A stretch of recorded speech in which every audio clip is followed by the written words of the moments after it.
សួស្តីបងប្អូនទាំងអស់គ្នាអញ្ចឹងថ្ងៃនេះខ្ញុំចង់អាប់ដេតតិចណាអាប់ដេតថ្ងៃនេះគឺខ្ញុំចង់អាប់ដេតជូនបងប្អូនអំពីរយៈកាលនៃការដែលយើងនៅឈឺដោះណាចាគឺឈឺដោះនៅពេលដែលយើងនឹងផ្ដាច់ដោះកូនអញ្ចឹងខ្ញុំថ្ងៃនេះគឺថ្ងៃសុក្រខែ6ថ្ងៃទី12គឺឆ្នាំ2026អញ្ចឹងគឺខ្ញុំផ្ដាច់ដោះបានមួយអាទិត្យដែរបងប្អូន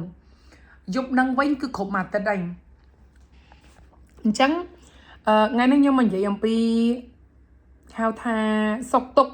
យ៉ាងណាវិញរយៈពេលមួយអាទិត្យនេះអញ្ចឹងគឺថ្ងៃនេះគឺជាថ្ងៃទី1ឯងបន្ទាប់ពីខ្ញុំផ្ដាច់ដោះមកគឺខ្ញុំអត់ឈឺអញ្ចឹងពេលដែលខ្ញុំផ្ដាច់ដោះគឺថ្ងៃសុក្រអញ្ចឹងថ្ងៃសៅរ៍គឺថ្ងៃសុក្រគឺឈឺថ្ងៃសៅរ៍ឈឺអាទិត្យឈឺច័ន្ទឈឺអង្គារឈឺពុធឈឺពហុឈឺគឺថាឈឺទាំងថ្ងៃឈឺទាំងយប់ដោយសារអីបងប្អូនគឺកាលណាយើងផ្ដាច់ដោះកូនគឺដោះយើងត្រូវឡើង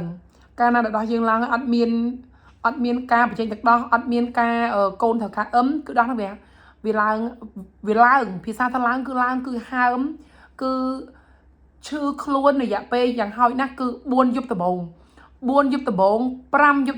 បងប្អូនគឺឈឺបំផុតកូនប៉ះអត់បានទេអញ្ចឹងបងប្អូនត្រូវធ្វើម៉េចផឹកទឹកឲ្យច្រើនទី1សំខាន់ណាស់ផឹកទឹកឲ្យច្រើនទី2គឺស្ពៃក្តោប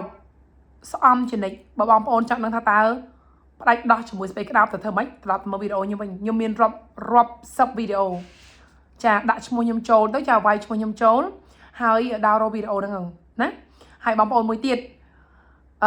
ផឹកទឹកឲ្យច្រើនប្រើស្ពៃក្តោបគឺថាមួយថ្ងៃ24ម៉ោងនឹកឃើញពេលណាមានស្ពៃក្តោបពេលណាគឺត្រូវប្រើពេលហ្នឹង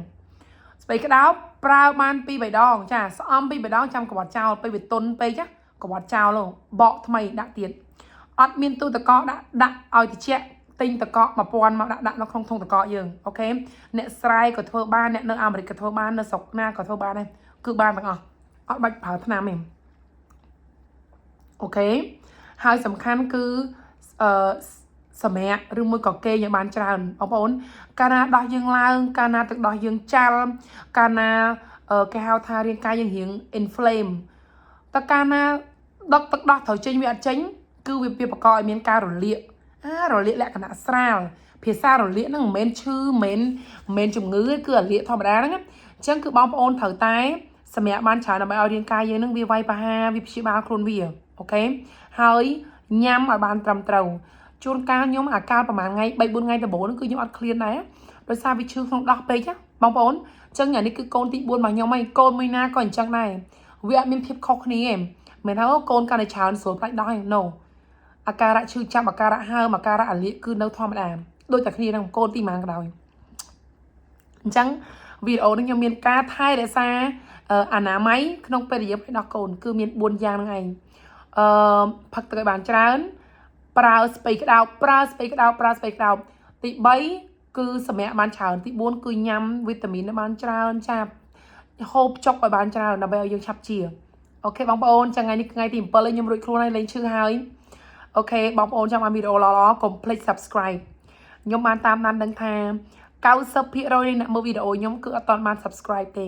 ចឹងបើសិនជាបងប្អូនអត់ចង់បាត់បង់ពេលវេលាល្អៗជាមួយខ្ញុំ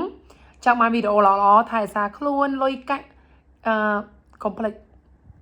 subscribe ហើយបើសិនជាគិតថាវីដេអូនេះមានប្រយោជន៍ចាបងប្អូនកុំភ្លេច share ឲ្យពួកម៉ាក់យើងមើលឬមកក៏គ្រួសារយើងមើលចាអរគុណ